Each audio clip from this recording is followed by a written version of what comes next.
राजस्थान में 25 नवंबर को वोटिंग हुई। करीब 68% से ज़्यादा मतदाताओं ने अपने मत का प्रयोग करा और किसको चुना इस बात का खुलासा 3 दिसंबर को होगा।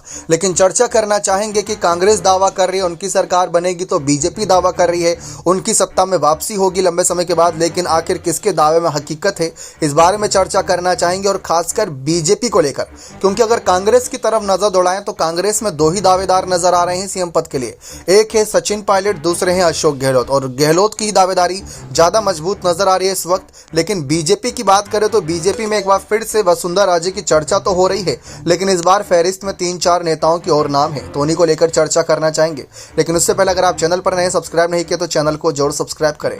2003 की बात करें या फिर 2013 की, वसुंधरा सरकार ने काफी अच्छे काम किए जिसको जुटला नहीं पाई गहलोत सरकार और भ्रष्टाचार को साबित नहीं कर पाई। तो वसुंधरा राजे इस लिस्ट में पहले नंबर पर है जिनको बीजेपी आगे कर सकती है।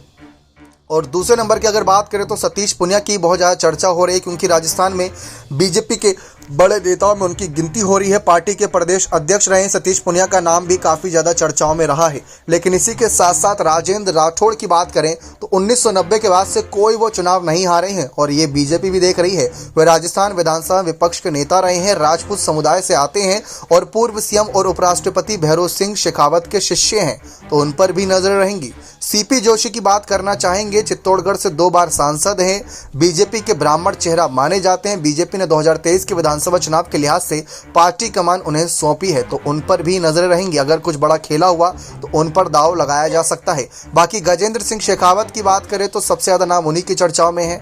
उन्हें मुख्यमंत्री की रेस में प्रबल दावेदार के तौर पर माना जा रहा है। गहलोत के बेटे को जोधपुर से सीट से हराकर गजेंद्र सिंह शेखावत सांसद बने, तो उन पर नजरें रहेंगी।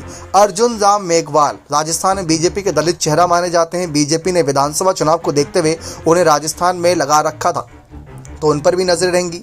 लेकिन अगर बात करें किसी महिला फेस की, कि अगर वसुंधरा राजे जैसी बड़ी रानी, महारानी या राजकुमारी कह ले, अगर उनको हटाते तो किसको लाएंगे, तो उन्हीं के विपक्ष में एक तरीके से मतलब उनके ही कैंडिडेट के रूप में अपोजिट साइड में दिया कुमारी के नाम की चर्चा थी कि दिया कुमारी को भारतीय जनता पार्टी आगे कर सकती है।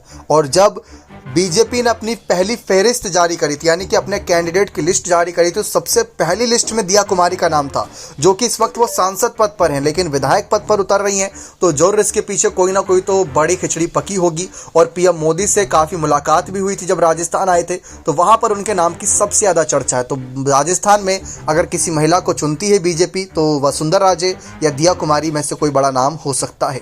बने रहे चैनल के साथ, बहुत बहुत धन्यवाद।